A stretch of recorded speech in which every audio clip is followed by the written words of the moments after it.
இந்த இடத்துல இருக்கிற பாறைகள்ல சுமார் 20 குடும்ப ஜார்ஜியா காட்டு தேனீகள் வந்து வாழ்ந்துச்சு. கிளைமேட் சேஞ்ச்னால அந்த 20 ஜார்ஜியா குடும்ப தேனீக்கள்ல சுமார் 18 குடும்ப ஜார்ஜியா தேனீக்கள் வந்து எங்கேயோ பெரும்பாலும் காட்டு பகுதிக்குள்ள இடம் மாறி போயிடுச்சான். இப்ப இந்த பாறையில 2 குடும்ப ஜார்ஜியா தேனீக்கள் மட்டும்தான் இருக்கான்.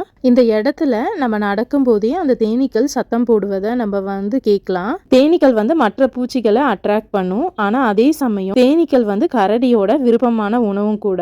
நான் வந்து ஜார்ஜியால எந்த தேன் நல்லா இருக்கும் எது வாங்குறதுன்னு சர்ச் பண்ணும் போது இந்த ஜாரா தேன் தான் நல்லா இருக்கும்னு சொல்லி கூகுள்ல பார்த்தேன். இந்த ஜாரா தேன் வந்து ஜார்ஜியாலே ரொம்பவே வந்து ரேரா கிடைக்கிற தேனா. இதுதான் வந்து டாப் குவாலிட்டி ஆர்கானிக் காட்டு தேனா. இது வந்து 100% வந்து பியூரா இருக்கும் காட்டு தேனுன்னு சொல்லி போட்டிருந்தாங்க.